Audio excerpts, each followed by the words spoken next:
ನಾನು ಗುಲ್ಬರ್ಗಾದಲ್ಲಿ ವಿಸಿಟ್ ಮಾಡ್ತಾ ಇದ್ದೀನಿ. ನಾನು ಬಂದು ಏರ್ಪೋರ್ಟ್ ಇಂದ ಸೀದಾ ನಾವು ಹೋಗಿದ್ದು ಗೊಬ್ಬೂರು ತಾಲೂಕಿನ PHC ಸೆಂಟರ್ಗೆ.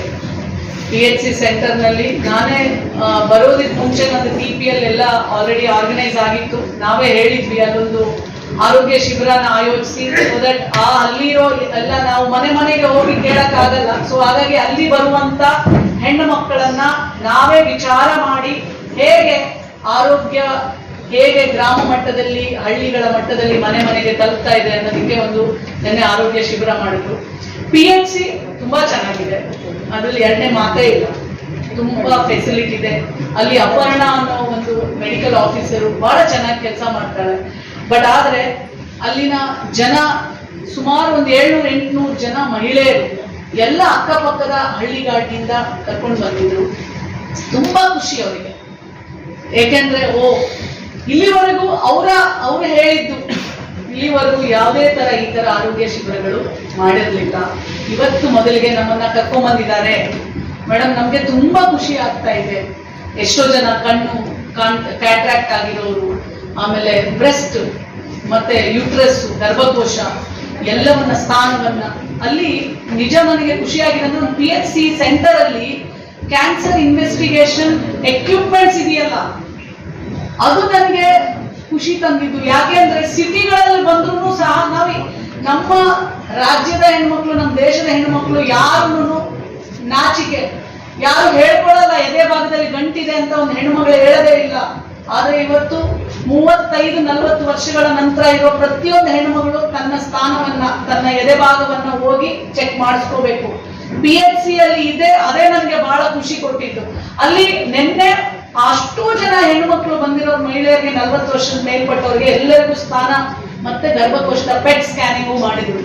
ಸೊ ಇವತ್ತು ಅಂದ್ರೆ ಆರೋಗ್ಯ ಇಲ್ಲಿ DC ಅವರು, CEO ಅವರು ಸಿಸ್ಟಮ್ನ ಕರೆಕ್ಟ್ ಆಗಿ ತಗೊಂಡೋಗ್ಲಿಕ್ಕೆ ನಡ್ಕೊಂಡು ಹೋದ್ರೆ ಖಂಡಿತವಾಗ್ಲೂ ಗುಲ್ಬರ್ಗಾ ಜಿಲ್ಲೆಯ ಗ್ರಾಮದ ಹೆಣ್ಣು ಮಕ್ಕಳಿಗೆ, ಮಹಿಳೆಯರಿಗೆ ಒಳ್ಳೆ ಆರೋಗ್ಯ ಸಿಗತ್ತೆ ಅಂತ ಖಂಡಿತವಾಗ್ಲೂ ಹೇಳ್ತೇವೆ. ನನಗೆ ಬಹಳಷ್ಟು ಇಂದಿನ ಟೈಮಲ್ಲಿ ಬಹಳ ಒಂದು ಕೆಟ್ಟ ಪರಿಸ್ಥಿತಿ ಇತ್ತು. ಆದ್ರೆ ಇತ್ತಿನ ದಿನಗಳಲ್ಲಿ ಬಹಳಷ್ಟು ಇಂಪ್ರೂವ್ಮೆಂಟ್ ಆಗಿದೆ ಅನ್ನೋದು ನನಗೆ ಒಂದು ಸಾರ್ಥಕತೆ ತಂದಿದ್ದು ನಿನ್ನೆ ನಾನು ಹೋದಾಗ. ಆದ್ರೆ ನಾನು ನೆಕ್ಸ್ಟ್ ಹೋಗಿದ್ದು ಅಂಗನವಾಡಿಗೆ ಹೋದಾಗ ತುಂಬಾ ದುಃಖ ಆಗಿದ್ದು ನನಗೆ. ಏನಂದ್ರೆ ಲೈಟ್ ಇಲ್ಲ, ಫ್ಯಾನ್ ಇಲ್ಲ. ಚಿಕ್ಕ ಅಂಗನವಾಡಿ ಕೇಂದ್ರದಲ್ಲಿ ಮಳೆ ಬಂದ್ರೆ ನೀರು ಸೋರುತ್ತೆ. ಇಮಿಡಿಯೇಟ್ಲಿ ನಾನು CEO ಅವ್ರಿಗೆ ಫೋನ್ ಮಾಡಿದೆ. ಏನ್ ಮಾಡ್ತಾ ಇದ್ದಾರೆ ಇಲ್ಲಿ PDOಗಳಲ್ಲಿ, ಗ್ರಾಮ ಪಂಚಾಯತಿ ಅಧ್ಯಕ್ಷರಲ್ಲಿ, EO ಎಲ್ಲಿ, ಅಲ್ಲೇ ಮಕ್ಕಳ ಜೊತೆ ಕುತ್ಕೊಂಡು ಊಟ ಮಾಡಿದೆ. ಆ ಉಪ್ಪಿಟ್ಟು ನನ್ನ ಕೈ ತಿನ್ನಕ್ಕಾಗ್ಲಿಲ್ಲ. ಮಕ್ಕಳು ಹೆಂಗ್ ತಿಂತಾರೋ ನನಗೆ ಗೊತ್ತಿಲ್ಲ. ನಾನು ಈ DC ಅವ್ರ ಗಮನಕ್ಕೂ CEO ಗಮನಕ್ಕೆ ತಂದಿದ್ದೀನಿ. ಜಸ್ಟ್ ಇಮ್ಯಾಜಿನ್ ಮಾಡಿ, 1 ವರ್ಷದಿಂದ ಕರೆಂಟ್ ಇಲ್ಲ ಅಲ್ಲಿ. ಯಾರು ಸರ್ಕಾರ ಕೊಡಲ್ಲ ಅಂತ ಹೇಳಲ್ಲ, ಅಲ್ಲಿನ ಸಿಸ್ಟಮ್ ಸರಿಯಾಗಿ ಕೆಲಸ ಮಾಡ್ತಾ ಇಲ್ಲ ಅಂತ ಅರ್ಥ.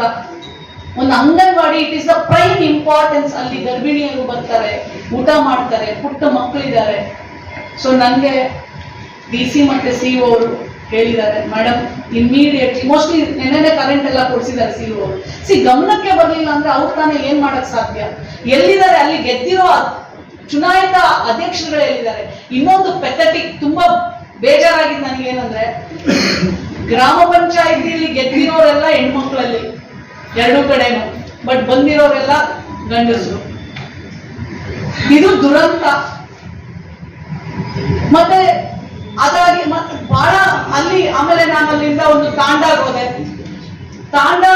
ಹೋದಾಗ ಅಲ್ಲಿನ ರಸ್ತೆಗಳು ಎಷ್ಟೊಂದು ಅನುದಾನ ಬರುತ್ತೆ.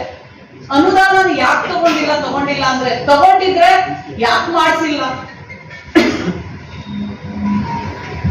ಮತ್ತೆ ಆ ಅಂಗನವಾಡಿಗೆ ಹೋಗುವಂತ ಊಟ,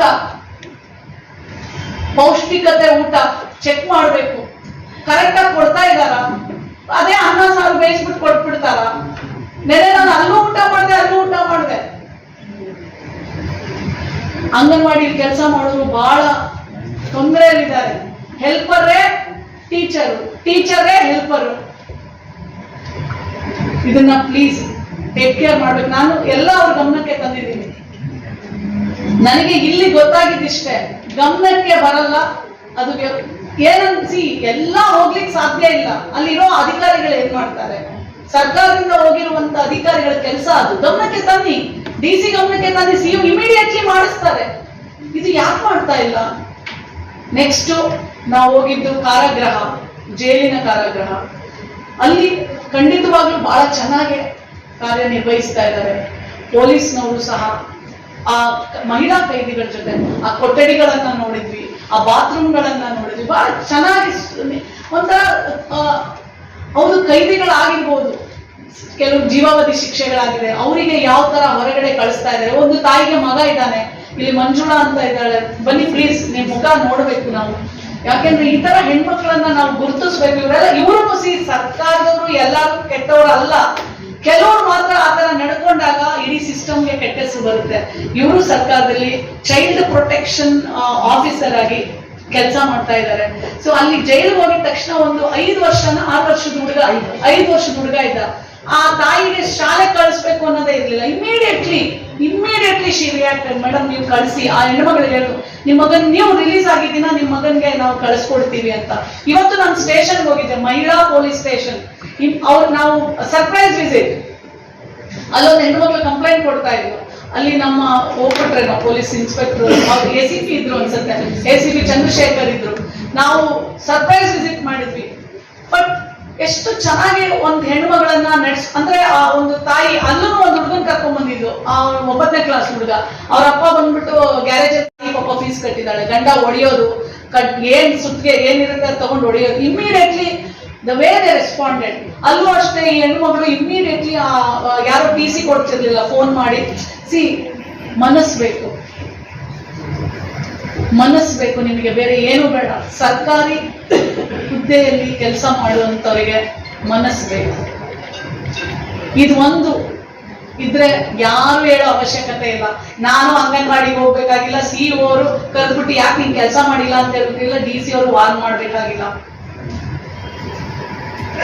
and out of all that appreciations ಯಾವ್ದಕ್ಕೆ ಹೋಗುತ್ತೆ ಅಂತಂದ್ರೆ, ಜನಸ್ನೇಹಿ ಪೊಲೀಸ್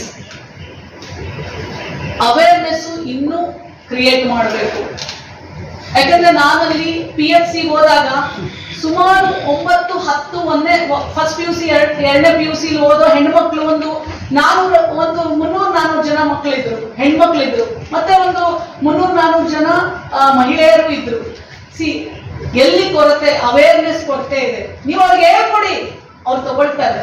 112 ಏನು, 1980 ಏನು, ಹೆಲ್ಪ್ ಲೈನ್ ಏನು, ಸೈಬರ್ ಕ್ರೈಮ್ ಅಂದ್ರೆ ಏನು, ಸೈಬರ್ ಕ್ರೈಮ್ ಆದಾಗ ನೀವು ಯಾವ ನಂಬರ್ಗೆ ಫೋನ್ ಮಾಡಬೇಕು, ಯಾರಿಗೆ ನೀವು ಮುಟ್ಟಬೇಕು, ಯಾರಿಗೆ ಹೇಳ್ಬೇಕು. ದಯವಿಟ್ಟು ಸೈಲೆಂಟ್ ಆಗಿರಿ, ಯಾರು ಮಾತಾಡ್ತಾ ಇರೋದು? Sorry, because it's disturbing me. Awareness ನ ಹೆಚ್ಚಿಗೆ ಮಾಡಬೇಕು ಅಂತ ನಾನು DC ಅವ್ರಿಗೆ ಹೇಳಿದ್ದೀನಿ. ಖಂಡಿತವಾಗ್ಲೂ ಅವರು ಮಾಡ್ತಾ ಇದ್ದಾರೆ. ನನಗೆ ಓದು ಶಾಲೆ ಕಾಲೇಜ್ಗಳಲ್ಲಿ ಇದು ಹೇಗೆ ಅಂತಂದ್ರೆ ಎಲ್ಲರೂ ಮಾಡಬೇಕು. ಎಲ್ಲ ಸರ್ಕಾರಕ್ಕೆ ನಾವು ಬೆರಳು ತೋರಿಸ್ಲಿಕ್ಕೆ ಆಗಲ್ಲ. ಮಾಧ್ಯಮದ ಮುಖಾಂತರನೂ ಬಹಳಷ್ಟು ಅವೇರ್ನೆಸ್ ಪ್ರೋಗ್ರಾಮ್ಸ್ ಆಗ್ಬೇಕು. ಅವೇರ್ನೆಸ್ ಆದ್ರೆ 50% ಹೆಣ್ಮಕ್ಳು ಸಶಕ್ತರಾಗ್ತಾರೆ, ಕ್ರೈಮ್ ರೇಟ್ ಕಡಿಮೆ ಆಗುತ್ತೆ. ಒಂದು ಜನಸ್ನೇಹಿ ಪೊಲೀಸ್, ನೀವು ಅಲ್ಲಿ ಪೊಲೀಸ್ ಸ್ಟೇಷನ್ ಅಲ್ಲಿ ಹೊರಗಡೆ QR ಕೋಡ್ ಇರುತ್ತೆ. ನಾವು ಯಾಕೆ, ನೀವು ಯಾವುದೇ ಹೆಣ್ಮಕ್ಳು ಅಂತ ಕೇಳಿ, ನಮ್ಮ ಗುಲ್ಬರ್ಗದಿಂದ ನೋಡಿ, ಮಹಿಳಾ ಆಯೋಗಕ್ಕೆ ಬಂದಂತ ಒಂದು ಹೆಣ್ಮಗಳು ಇವತ್ತು ಇಲ್ಲಿ ಬಂದಿದ್ದಾಳೆ. ನಾನ್ ಕರ್ಕೊಂಡ್ಬಂದೆ, ಇವತ್ತು ನಾನ್ ಬರ್ತಿದ್ದೀನಿ, ನೀನ್ ಬರ್ಬೇಕು ಅಂತ. SP ಸಾಹೇಬ್ರೆ, ಆ ಹೆಣ್ಮಗಳು ನೀವು ಅಟೆಂಡ್ ಮಾಡ್ಬೇಕು. ಸಾಕಷ್ಟು ಡೊಮೆಸ್ಟಿಕ್ ವೈಲೆನ್ಸ್ ಇದೆ. ಅದು ತುಂಬಾ ಚೆನ್ನಾಗಿ ಓದ್ತಾಳೆ, ಮದ್ವೆ ಆಗಿದ್ದಾಳೆ. ಅವಳಿಗೆ ನೀವು ಏನು ಪೊಲೀಸ್ ಕಡೆಯಿಂದ ಪ್ರೊಟೆಕ್ಷನ್ ಕೊಡಬೇಕು ಅದನ್ನ ಕೊಡ್ಬೇಕು. ಕೊಟ್ಟು ಆ ಹೆಣ್ಮಗಳಿಗೆ ಸಿಗ್ಬೇಕಾದಂತ ರಕ್ಷಣೆ, ಅವಳಿಗೆ ಕೊಡುವಂತ ಪ್ರೋತ್ಸಾಹ. ಆಕೆಯಲ್ಲಿ ಎಷ್ಟೊಂದು ಆತ್ಮಸ್ಥೈರ್ಯ ಇದೆ ನೋಡಿ. ಗುಲ್ಬರ್ಗದಕ್ಕಿ ಅಂದ್ರೆ ಮನೆಯಲ್ಲಿ ಗಂಡ ಮತ್ತೆ ಅತ್ತೆ ಅವರ ಕಾಟ, ತುಂಬಾ ಹ್ಯಾರಾಸ್ಮೆಂಟ್. ಸೊ ಅದನ್ನ ನೀವು ಇವತ್ತು ಇಲ್ಲಿ ಇರ್ತೀರಾ ಅಂತ ಹೇಳಿದ್ರೆ ನಾನು ಕರೆಸ್ದೆ. ಸೊ ಅಟೆಂಡ್ ಮಾಡಿ. ಈ ತರ 1000 ಜನ ಹೆಣ್ಮಕ್ಳು ಏನೋ ಧೈರ್ಯವಾಗಿ ಅವ್ರ ಅಣ್ಣ ಕರ್ಕೊಂಬಂದ. ಹೆಣ್ಮಕ್ಳು ಹೆದರ್ಕೋಬಾರ್ದು. ನಾನು ನಿಮ್ ಮುಖಾಂತರ ಮಹಿಳಾ ಆಯೋಗ ಅಂದ್ರೆ ನಿಮ್ಮ ಮಹಿಳೆಯರ ಪರ ಧ್ವನಿಯಾಗಿ ನಿಂತ್ಕೊಳ್ಳುವಂತವಳು, ಶಕ್ತಿ, ನಿಮಗೆ ಶಕ್ತಿ ತುಂಬಾ ಅಂತವಳು. ಅಂದ್ರೆ ನಿಮಗೆ ಇವಾಗ ಆ ಹೆಣ್ಣುಮಗಳು ಬಂದಿದ್ದಾಳೆ, I will write to the SP. ಅವಳಿಗೆ ನೀವು ಏನು ಕೊಡ್ಬೇಕು, ಪ್ರೊಟೆಕ್ಷನ್ ಕೊಡ್ಬೇಕು, ಕೊಡಿ. ಐ ಆಮ್ ಏನ್ ಹೇಳ್ತಾರೆ, I am a commanding authority, I will always recommend, it's a recommending authority. ಈಗ ಸಿಇಒ ಅವ್ರಿಗೆ ನಾವು ರೆಕಮೆಂಡ್ ಮಾಡ್ತೀವಿ, ನೋಡಿ ಈ ತರ ಈಗಾಗಿದೆ, ನೀವು ಅದನ್ನ ಅಟೆಂಡ್ ಮಾಡಿ ನಮ್ಗೆ ರಿಪೋರ್ಟ್ ಕೊಡಿ ಅಂತ. ಸೊ ನಿಮ್ ಪರವಾಗಿ ನಾವು ನಿಂತ್ಕೊಳ್ಳೋ ಅಂತದ್ದು, ನೀವು ಧೈರ್ಯವಾಗಿ ಮುಂದೆ ಬರಬೇಕು. ಏನೇ ಆಗಿರ್ಲಿ ಭಯ ಬೀಳಬಾರ್ದು. ನೀವು ಪೊಲೀಸ್ ಸ್ಟೇಷನ್ಗೆ ಬನ್ನಿ. ನೀವು ಮೊದಲನ ತರ ಇಲ್ಲ, ಈಗ ಬಹಳಷ್ಟು ಬದಲಾವಣೆ ಆಗಿದೆ. ಎಲ್ಲ ಹೀಗೆ ಇದೆ ಅಂತ ನಮ್ಮ ಮನಸ್ಥಿತಿಯನ್ನ ಬದಲಾವಣೆ ಮಾಡ್ಕೋಬೇಕು. ಎಲ್ಲಾ ಪೊಲೀಸರು ಕೆಟ್ಟವರಲ್ಲ, ಒಂದು 10% ಇರ್ತಾರೆ. ಬಟ್ ಅದ್ರ ವಿರುದ್ಧ, ವ್ಯವಸ್ಥೆ ವಿರುದ್ಧ ಹೋರಾಟ ಮಾಡ್ಲಿಲ್ಲ ಅಂತಂದ್ರೆ ನಮ್ಗೆ ಹೆಣ್ಮಕ್ಳಿಗೆ ನ್ಯಾಯ ಸಿಗೋದಿಲ್ಲ. ಅದಕ್ಕೆ ಫಸ್ಟ್ ನೀವು ನಿಮ್ಮ ಕಾನೂನು, ನಿಮಗೆ ಏನು ಶಕ್ತಿ ಕಾನೂನು ಕೊಟ್ಟಿದೆ ಅನ್ನೋದು ತಿಳ್ಕೋಬೇಕು. ಈ ಅವೇರ್ನೆಸ್ ಮಾಧ್ಯಮಗಳ ಮುಖಾಂತರ, ಸರ್ಕಾರದ ಮುಖಾಂತರ, ಶಾಲಾ ಕಾಲೇಜುಗಳಲ್ಲಿ, ಯೂನಿವರ್ಸಿಟಿಗಳಲ್ಲಿ ಆಗ್ಬೇಕು ಕಂಪಲ್ಸರಿ. ಅದು ನನಗೆ DC ಅವರು ಹೇಳಿದ್ರು, ಅದು ಯಾವುದು ಮಿಷನ್ ಸುರಕ್ಷಾ. ಅದನ್ನ ಬಹಳ ದೊಡ್ಡ ಮಟ್ಟಕ್ಕೆ ನೀವು ಸುಮಾರು 4 ಲಕ್ಷ ಮಕ್ಕಳನ್ನ ಈ ಮಿಷನ್ ಸುರಕ್ಷಾದ ಅಡಿಯಲ್ಲಿ ಆಲ್ರೆಡಿ ಅವೇರ್ನೆಸ್ ಮಾಡಿರುವಂತ ಕಲಬುರಗಿ ಜಿಲ್ಲೆಯ ಒಂದು ಜಿಲ್ಲಾ ಅಧಿಕಾರಿ ಕಂಪ್ಲೀಟ್ ಆ ಸಿಸ್ಟಮ್ಗೆ ನಾನು ಕಂಗ್ರ್ಯಾಚುಲೇಷನ್ಸ್ ಹೇಳಕ್ ಇಷ್ಟಪಡ್ತೇನೆ. ಯಾಕೆಂದ್ರೆ ಅಷ್ಟು ಸುಲಭ ಅಲ್ಲ. ಪ್ರತಿ ಜಿಲ್ಲೆ ಈ ತರ ಕೆಲಸಗಳನ್ನ ಮಾಡಬೇಕು. 3ನೇದು ಅನಿಮಿಯಾ ಮುಕ್ತ ಪೋಷಣ್ ಕರ್ನಾಟಕ. ಇದು ಇಡೀ ಕರ್ನಾಟಕದಲ್ಲಿ ಕಲಬುರಗಿ 2ನೇ ಸ್ಥಾನದಲ್ಲಿ ಇರೋದು ನನಗೆ ಬಹಳ ಸಂತೋಷ ತಂದಿರುವಂತ ಸಂಗತಿ. ಯಾಕೆಂದ್ರೆ ನೀವು ಯಾವುದೇ ಹೆಣ್ಮಕ್ಳನ್ನ ತಗೊಳ್ಳಿ, ಅವಳಿಗೆ ರಕ್ತಹೀನತೆ ತುಂಬಾ ಹೆಚ್ಚಿಗೆ ಇರುತ್ತೆ. ಸೊ ಆ ರಕ್ತಹೀನತೆಯನ್ನ ಕಂಡಿಡಿದು ಅವಳಿಗೆ ಕೊಡಬೇಕಾದಂತ ಐರನ್ ಟ್ಯಾಬ್ಲೆಟ್ಸ್ ನ ಕೊಡುವಂತ ಒಂದು ಆ ಪ್ರೋಗ್ರಾಮ್ ನಲ್ಲಿ ನಮ್ಮ ಕಲಬುರಗಿ ಒಂದು ಜಿಲ್ಲಾ ರಾಜ್ಯದಲ್ಲೇ 2ನೇ ಸ್ಥಾನದಲ್ಲಿ ಇರೋದು ನನಗೆ ತುಂಬಾ ಹೆಮ್ಮೆಯ ಒಂದು ವಿಷಯ. ಯಾಕಂದ್ರೆ ಮಹಿಳೆಯರಿಗೆ ಆ ಪೋಷಣೆ ಬಹಳ ಮುಖ್ಯ. ಎಸ್ಪೆಷಲಿ ನಮ್ಮ ಮಹಿಳೆಯರು ಎಲ್ಲ ಮಕ್ಕಳಿಗೆ ತಿನ್ಸಿ, ಗಂಡನ ತಿನ್ಸಿ, ಉಳಿದಿರೋದನ್ನ ತಿನ್ನುವಂತ ಹೆಣ್ಣು ಮಕ್ಕಳೇ ಜಾಸ್ತಿ. ಅವರಿಗೆ ಆರೋಗ್ಯ ಬಹಳ ಮುಖ್ಯ. ತನ್ನಕ್ಕೆ ತಾನು ಅವಳು ಬದುಕೋದಿಲ್ಲ. ಸೊ ಅಂತ ಒಂದು ಹೆಣ್ಣು ಮಕ್ಕಳಿಗೆ ಈ ತರ ಒಂದು ಅನಿಮಿಯಾ ಮುಕ್ತ ಪೋಷಣ ಕರ್ನಾಟಕ ಕಲಬುರಗಿಯವರು ಮಾಡ್ತಾ ಇರೋದು ಬಹಳ ಒಂದು ವಿಶೇಷತೆ. ಆಮೇಲೆ ಇನ್ನೊಂದು